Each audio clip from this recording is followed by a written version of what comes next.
പുകവലിയിൽ tobacco ആണ് പ്രശ്നക്കാരൻ.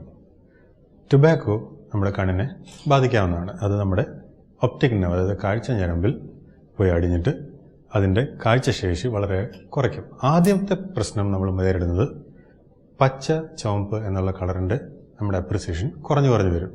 പിന്നാണ് അത് കാഴ്ചയെ ബാധിക്കുന്നത്. ടുബാക്കോ സ്മോക്കിംഗ് കൂടെ മാത്രമല്ല, പാൻ ചവയ്ക്കുന്നതിലും മൂക്കിപ്പൊടിയിലും ടുബാക്കോ ഉണ്ട്.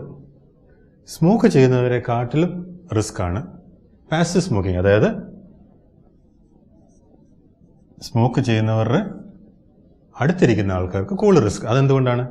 സ്മോക്ക് ചെയ്യുന്ന ഒരാൾ സ്മോക്ക് അകത്തായിട്ട് വലിക്കുന്നു, പെട്ടെന്ന് തന്നെ വെളിയിലോട്ടും വിടുന്നു. ആ റൂമിൽ പിന്നെ പുക പരന്നു നിൽക്കുന്നു. അതുകൊണ്ട് അടുത്തുള്ള ഒരാൾ വളരെ ഈസി ആയിട്ട് തന്നെ ശ്വാസം വിടുമ്പോൾ എല്ലാ ശ്വാസത്തിൽ കൂടെയും ഈ ടുബാക്കോ ഉള്ളിലോട്ട് എത്തുകയാണ്.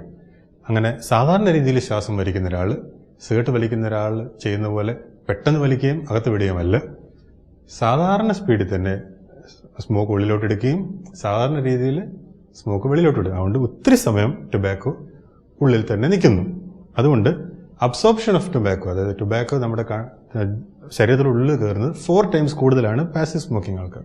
അതുകൊണ്ട് കുട്ടികളുടെ കാര്യത്തിൽ പ്രത്യേകം ശ്രദ്ധിക്കണം. മാതാപിതാക്കളോ കൂടുതൽ അച്ഛന്മാരോ ആരെങ്കിലും കുട്ടികളുടെ മുമ്പിൽ സ്മോക്കിംഗ് ചെയ്യുന്നുണ്ടെങ്കിൽ ആ കുട്ടിക്ക് കാഴ്ച റിലേറ്റഡ് ആയിട്ടുള്ള പ്രോബ്ലം വരാനുള്ള ചാൻസ് 4 മടങ്ങാണ്.